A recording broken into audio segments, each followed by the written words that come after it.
Most romance anime lose me for the same reason. They rely on awkward misunderstandings, passive protagonists, and relationships that never seem to go anywhere. Then I watched Dawn to Dawn.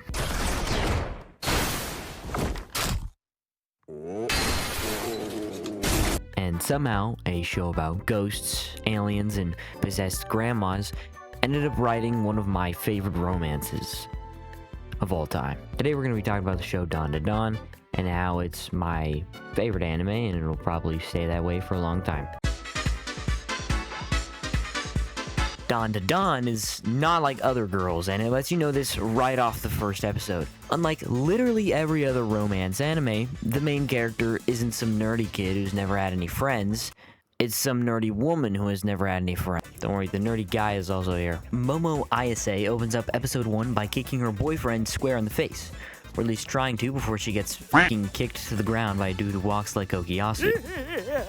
After crying to her friends, she explains why she was dating the dude in the first place. You see, Momo has a huge celebrity crush on this guy named Ken Takakura, which is a very famous Japanese actor who starred in like 200 movies and is known for playing a very stoic type of character, like a strong, silent type of guy, which is kind of like if a 15-year-old girl today had a huge obsession with Arnold Schwartz, but okay, I guess. Continuing Momo's moping around, she peers into the other classroom to see a boy reading a magazine while getting paper balls launched at him, and he kind of just sits there and does nothing about it. Quickly, before the boys launch like a fucking magnet at this dude's head for no apparent reason, they stop because Momo pretends to have interest in what he's reading, so to stand up for the guy. Anyway, back to moping around in the hall. I know what you're into. Huh? Oh, I think I know what you're into. Yeah, you said that twice now. This is the reason. Look!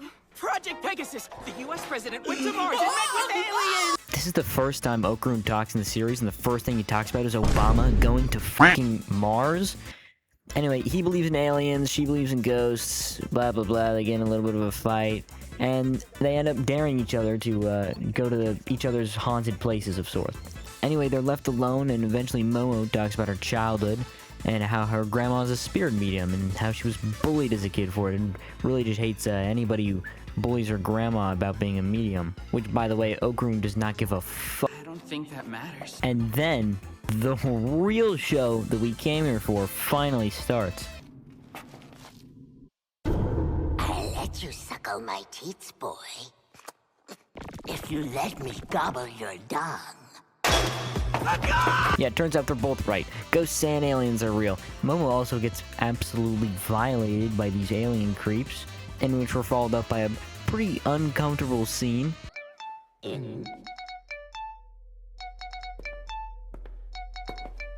Someone with incredibly bad timing is trying to contact you.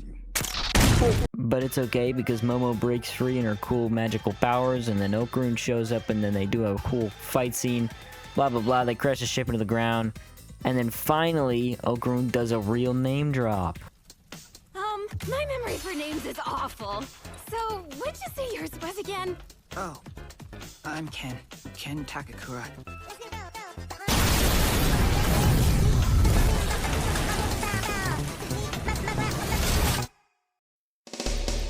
I often found myself watching romance anime, and I also found myself not liking them. After I had seen a few, it all kind of felt the same. It felt like a, nothing burger. I'm not gonna name drop here, but I really don't like a lot of popular romance very much, except for Dawn to Dawn, of course. But the point I'm trying to make is that I feel like when I watch a romance anime, the first episodes are really good, and I'm intrigued about these people and how they're gonna continue their relationship, and then nothing happens for the rest of the show. That being said, Dawn to Dawn pulls off its romance fantastically and actually rewards you for being invested. It does this with conflict. I think a lot of rom-coms try to do the love triangle conflict thing, little bit of this, little bit of that, and while some pull it off and it's really good, most just make me hate the entire cast of characters. Real relationships aren't perfect. People argue, they misunderstand each other, they get frustrated. And because Momo and Okarun actually have those moments, Poke, poke. Bitch. the quieter, sweeter scenes feel more earned instead of manufactured. This show made me realize that I don't hate romance anime. I just hadn't found one written like this. While I personally came for the aliens and ghosts, I stayed for the characters. The characters in this show are dripped the out. I mean, just look at the covers.